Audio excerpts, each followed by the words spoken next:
Olá, amigos do canal Psicofarmacologia no Papel. Meu nome é Luiz Dickmann e eu vou falar hoje sobre o estalopram. A classe do estalopram é um inibidor seletivo de recaptação de serotonina e é assim que ele deve ser chamado. Pela classificação atual do Task Force, a gente usa as classes, a gente pega o mecanismo de ação dos remédios e os seus alvos terapêuticos para designar a classe. Ele normalmente é usado para tratamento de transtornos depressivos maiores, e este é aprovado pelo FDA para idades acima de 12 anos, ou seja, no FDA você tem 12 ou mais anos para ser utilizado. A gente tem a aprovação do FDA também para TAG, transtorno de ansiedade generalizada. Ele também é utilizado para transtorno do pânico, transtorno obsessivo compulsivo, transtorno do estresse pós-traumático e transtorno da fobia social, ansiedade social e os transtornos pré-menstruais, as disforias pré-menstruais. Então, se a gente colocar ele como essas duas opções pelo FDA, a gente também tem o pânico, o toque, o transtorno do estresse pós-traumático, ansiedade social, fobia social e os transtornos disfóricos pré-menstruais. Qual é o mecanismo de ação conhecido? Como é que a droga funciona? Ela aumenta a neurotransmissão de serotonina, que é o 5-HT, e ela vai também fazer a dessensibilização do 5-HT1A.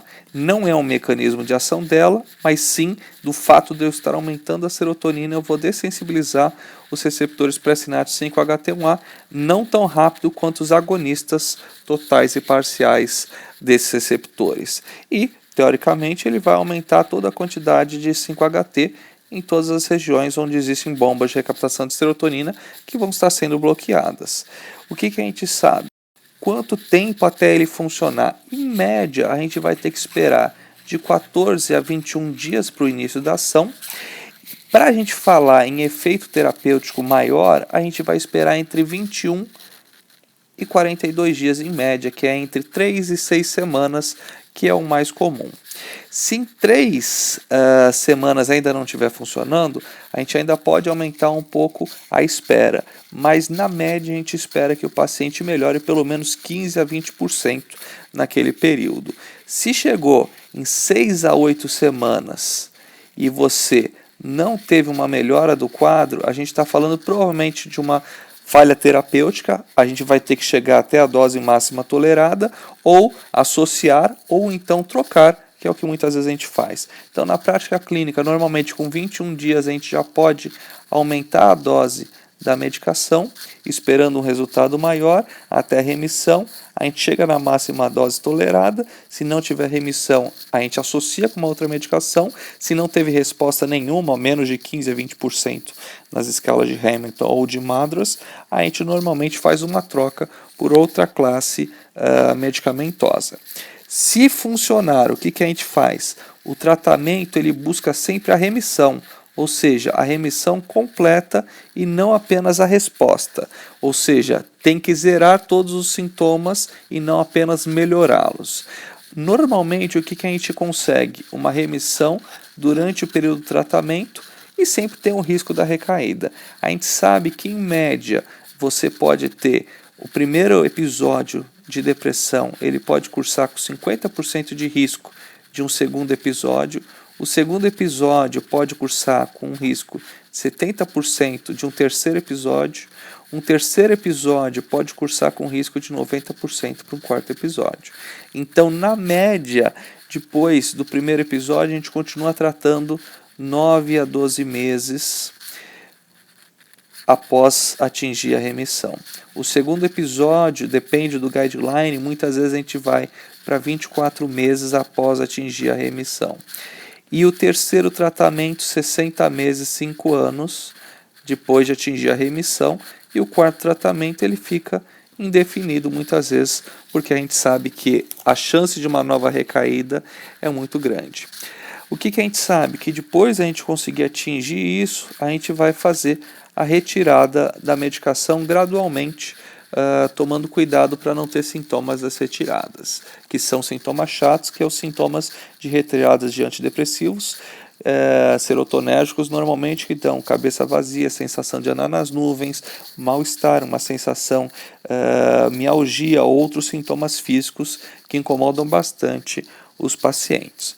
Se caso o tratamento não funcionar, o que a gente sabe? Se o paciente tiver uma resposta parcial, a gente vai ter alguns mecanismos, algumas opções para fazer para esse paciente. Normalmente, existe uma resposta parcial e pode ter de sintoma residual. Insônia, que é muito comum, fadiga e problemas de concentração, que são os problemas cognitivos também. Ou seja, muitas vezes nesses tipos de transtornos a gente vai ter que ir atrás desses sintomas individualmente, que muitas vezes com o primeiro tratamento ou com a monoterapia a gente acaba não conseguindo resolver por completo. Muitas vezes os pacientes que não funcionam, eles vão ser tratados como pacientes resistentes ou refratários. Então a gente tem os graus de refratariedade e é isso que a gente vai ter que sempre tomar um cuidado para saber em que lugar que esse paciente se encontra dentro da refratariedade. A gente sempre tem que pensar em psicoterapia das diversas linhas que existem mais de 300 linhas, mas as com mais estudos, as interpessoais, cognitivo-comportamental e as psicodinâmicas das várias formas. O que a gente tem que avaliar também? A gente tem que rever o diagnóstico. Será que a gente está falando o diagnóstico correto? A gente tem estudos que mostram que nos Estados Unidos, na média, você demora 13 anos para ter o diagnóstico de transtorno bipolar em pacientes que são considerados transtorno unipolar, ou seja, a gente esquece de avaliar sintomas mistos ou de hipomania ou de mania e a gente acaba vendo que esse paciente estava sendo tratado de forma errônea. E a gente também tem que pensar em casos clínicos, ou seja, será que eu não estou diante e vale uma nova avaliação de algum outro transtorno médico associado, uma tireoidopatia, abuso de substâncias ou outras situações? Isso tudo tem que ser avaliado. E a gente sempre tem que tomar cuidado para não fazer uma ativação em pacientes que não eram diagnosticados de transtorno bipolar tipo 2 e no uso de antidepressivos eles muitas vezes podem fazer os chamados episódios mistos ou a ciclagem rápida, que às vezes é difícil de determinar, mas aumenta muito o risco desse paciente, principalmente em relação ao suicídio, que é sempre uma preocupação dentro da psiquiatria.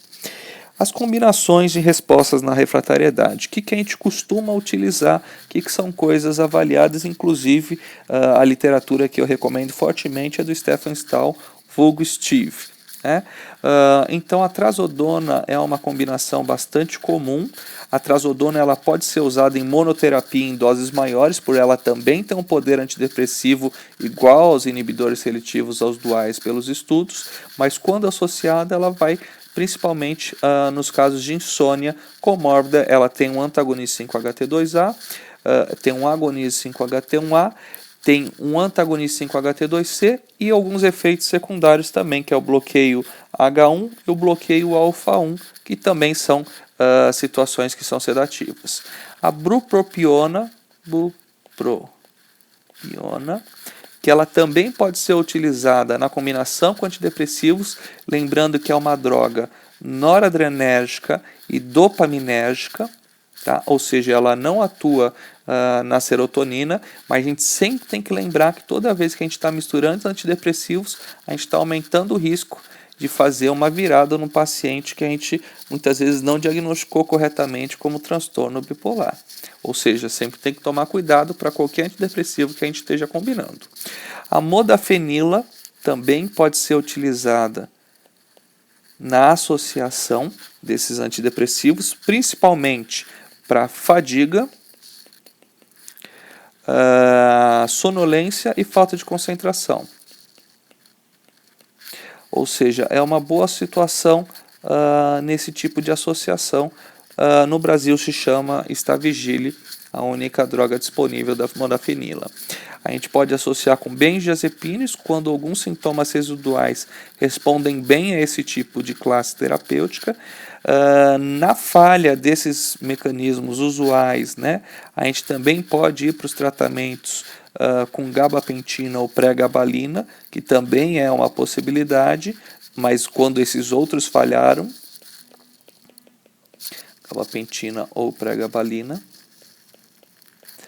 aí o nível de evidência vai ficando cada vez menor aqui.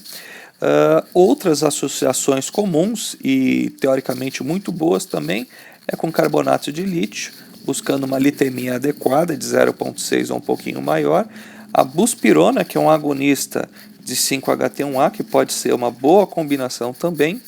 Hormônios tiroidianos, né? Nos Estados Unidos se fala muito de T3, mas aqui no Brasil a gente acaba utilizando o T4, que é um pouco mais similar ao encontrado naturalmente, com menor risco de toxicidade. Tem alguns estudos que mostram que após o uso de T3, 50% dos pacientes não respondedores antidepressivos podem começar a responder. Então isso vale sempre fazer um estudo particular em relação aos tratamentos, em relação aos hormônios tiroidianos. O que a gente tem que avaliar aqui? Precisa de testes laboratoriais? Nenhum conhecido para o escitalopram, diferente de outros remédios que às vezes a gente precisa dosar a função hepática, a função renal, mas isso é um pré-requisito para qualquer tratamento medicamentoso, ou seja, a gente tem que saber o perfil de efeitos e de riscos que cada droga contém, mas não existe nenhum preconizado especificamente para o escitalopram. Quais são os efeitos adversos da droga? Teoricamente, todo aumento de serotonina pode causar alguns outros sintomas, né?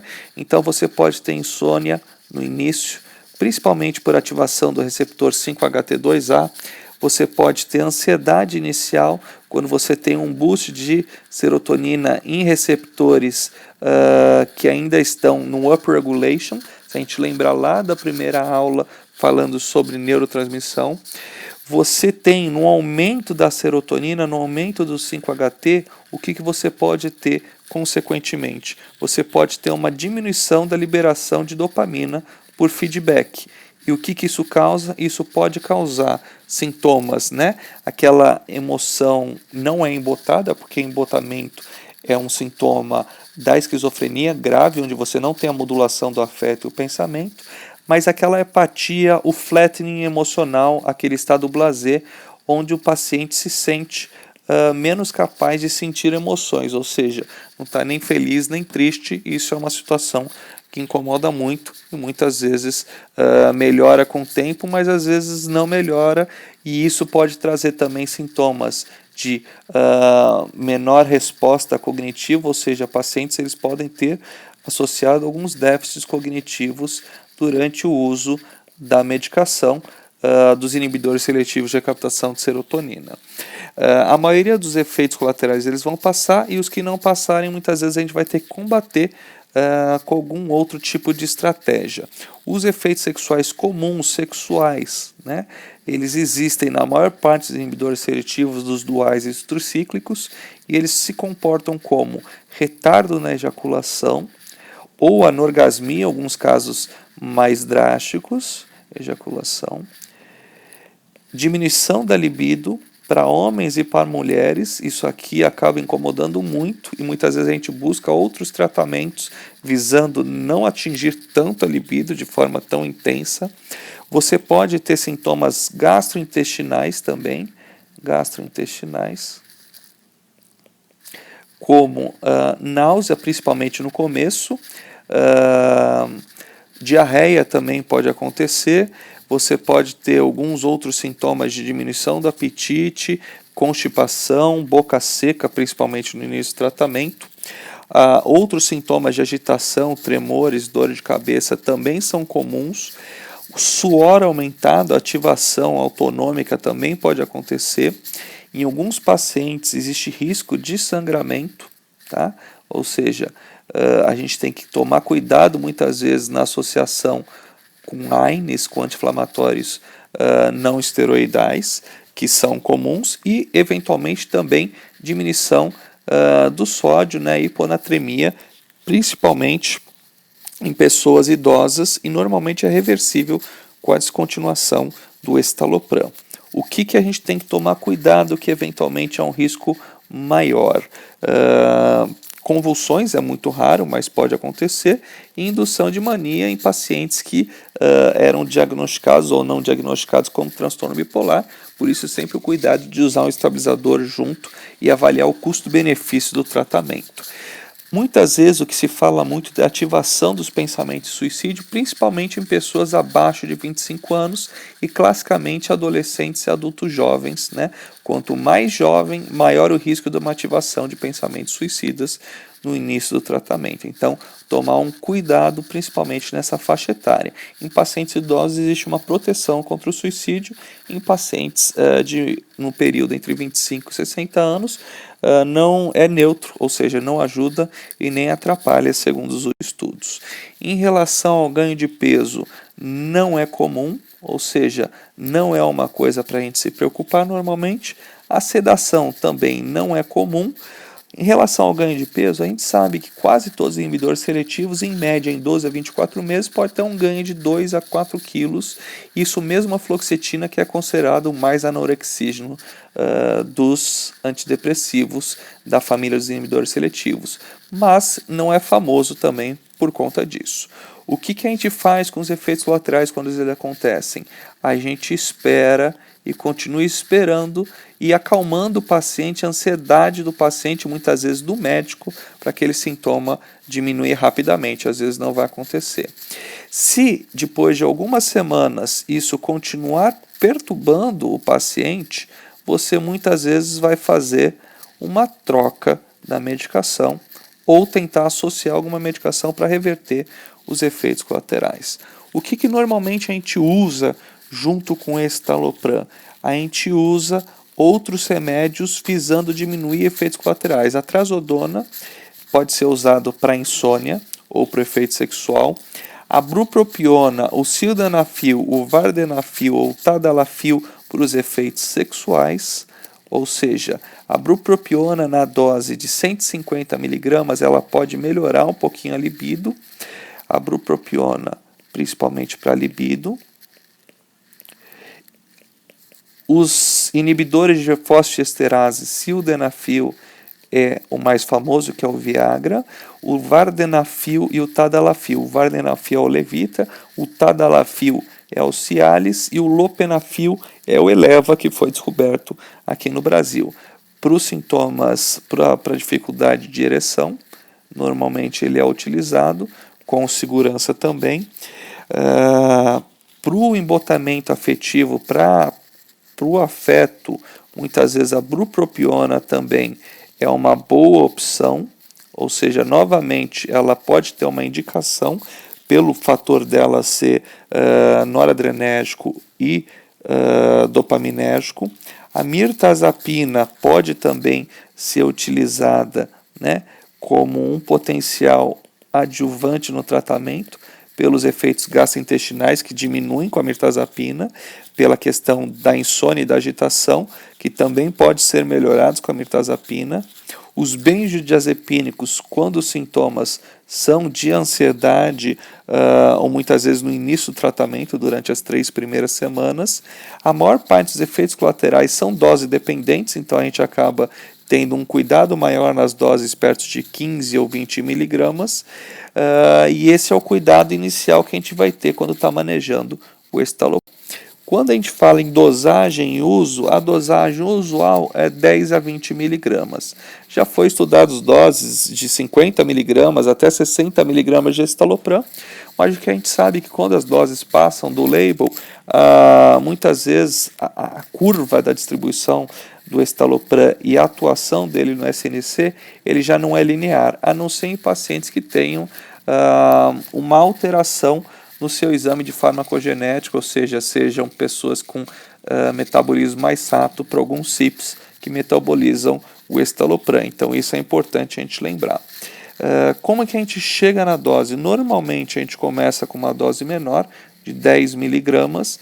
Pacientes mais sensíveis eu posso começar com 5 miligramas e pacientes muito sensíveis eu posso começar inclusive titulando gotas, que é um recurso que a gente usa muitas vezes nos pacientes muito ansiosos que têm uma hiperativação de efeitos adversos no início do tratamento. A gente começa com gotas, que equivale a 1 miligrama da medicação por cada gota do comprimido.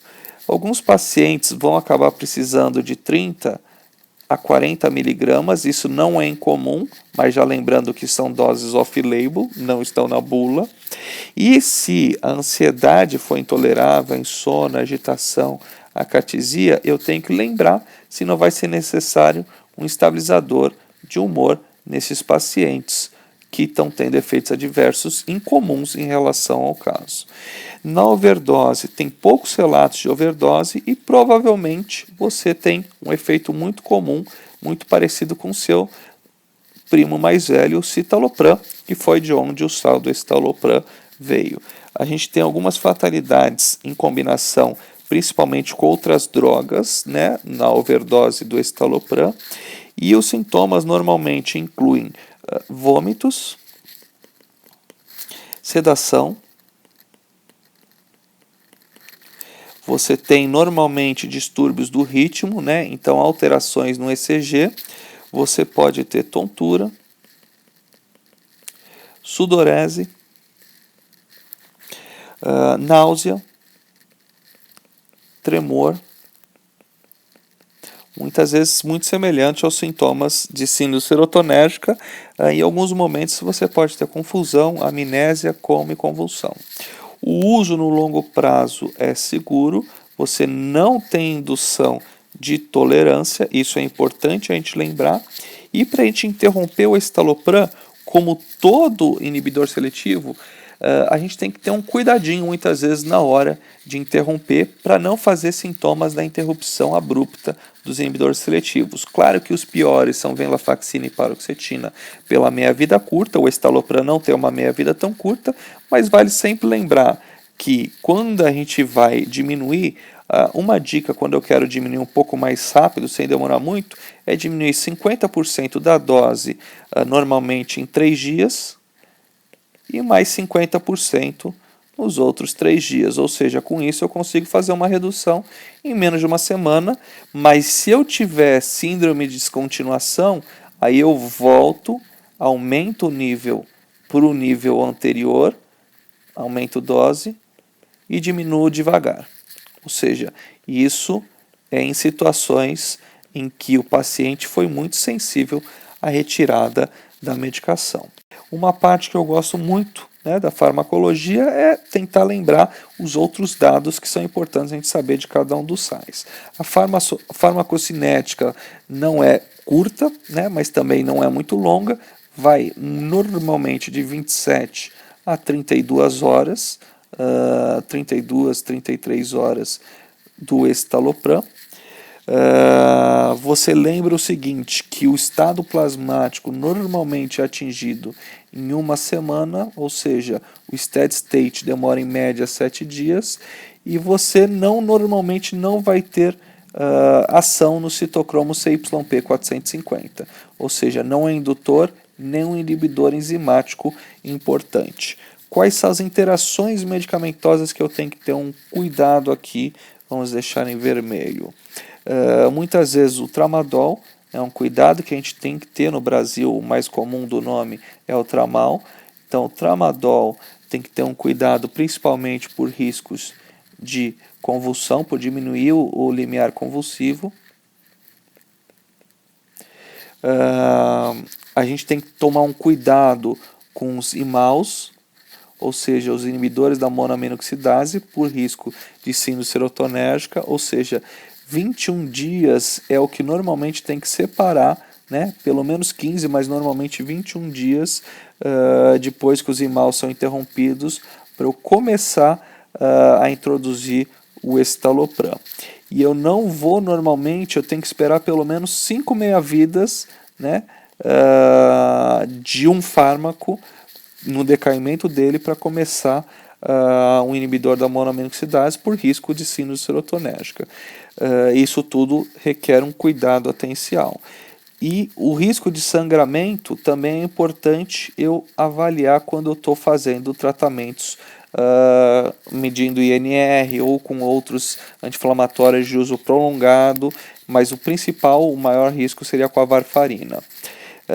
As preocupações que a gente tem que ter eventualmente em pacientes que já têm histórico de convulsões não é o maior problema da droga, ou seja, diferente da bupropiona, que é um cuidado adicional que a gente tem aqui como todo inibidor seletivo, pode ter uma pequena diminuição do limiar convulsivo. Eu tenho que tomar cuidado com pacientes do transtorno bipolar, ou seja, alguns autores, principalmente os norte-americanos, eles indicam nunca usar antidepressivo junto com com os pacientes bipolares, e os europeus muitas vezes falam, use com parcimônia durante curtos períodos, você te retira logo depois da melhora, e sempre com estabilizador de humor junto, que eu particularmente sou mais favorável a essa escola europeia. Quando eu estiver tratando crianças, né, eu tenho que avaliar se isso tem um risco que vale a pena correr pelo benefício esperado, porque não existem estudos, ele não é aprovado para uso na infância, ou seja, você está falando de um uso off-label, inclusive pelo FDA. Então, normalmente, a gente sempre tem que avisar sobre os efeitos colaterais e esperar que eles possam acontecer sem causar maiores danos ao paciente, podendo levar uma vida normal no tratamento. Nas populações especiais, o que a gente sabe? Que não precisa fazer um ajuste em dose renal em casos leves a moderados, você vai tratar o paciente. Normalmente, você não faz ajustes. E em pacientes com uma lesão mais grave, ou seja, insuficiência renal com clearance de creatinina muito baixo, você deve usar com cuidado o escitalopram. Não é uma indicação, mas não é o mais indicado nesses casos. Em relação à insuficiência hepática, a gente normalmente não sobe, né? A gente se limita a 10 mg por dia. Normalmente não usamos doses mais altas em insuficiência hepática. Na insuficiência cardíaca, né, o citalopram ele é seguro em pacientes com algum dano ou problema cardiológico, então provavelmente o escitalopram também é seguro. E normalmente a gente, quando vai tratar pacientes em fases de recuperação de doenças cardiovasculares, a gente pode muitas vezes ver os estudos que o tratamento adequado das causas psiquiátricas pode diminuir a mortalidade desses pacientes. Então, é uma medicação seguro na maior parte das vezes. Na população geriátrica, normalmente a gente acaba ficando em 10 mg por dia, não excedendo muito essas doses. Pode ser excedida, mas não é o comum. Muitas vezes a gente começa com uma dose menor, também de 5 mg, e a gente sabe que existe uma redução do risco de suicídio nesta população específica. Ou seja, neste tipo de paciente, a gente pode falar que o antidepressivo tem uma diminuição do risco, enquanto nos outros pacientes, normalmente, o lítio é o único que mostra, em alguns estudos até mais antigos, uma redução de até 7 vezes o nível de suicídio nos grupos com a droga ativa. Na infância e adolescência, entre 12 e 17 anos, é aprovado pelo FDA, como a gente disse logo no comecinho, e a gente tem que pesar o custo-benefício do tratamento e avaliar principalmente o risco de suicídio. Cuidado com suicídio, que é sempre uma preocupação a mais na hora de a gente usar antidepressivos nessa faixa etária. Em relação à gravidez, é a categoria C, onde o que a gente lembra? Então, A, ele foi testado com estudos randomizados, placebos controlados e é aprovado, ou seja, só o ácido fólico é classe A na gravidez. Classe B, ele não foi testado em ser humano, mas os estudos em ratos e em modelos animais mostram que são doses seguras, mesmo em doses altas.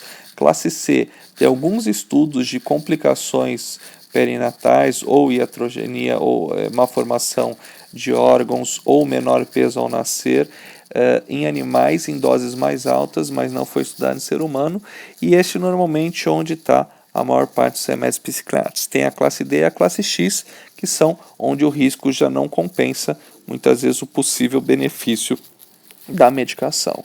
Então, normalmente a gente prefere evitar, né, o primeiro trimestre, que é onde tem organogênese, primeiro trimestre, mas os estudos mais recentes têm mostrado que é importante tratar quadros psiquiátricos e o desfecho acaba sendo melhor com o tratamento do que o não tratamento. Então, muitas vezes a gente tem que pesar o risco e o custo-benefício, mas o escitalopram acaba não sendo a droga de escolha. Muitas vezes a gente acaba indo para a sertralina ou a fluoxetina.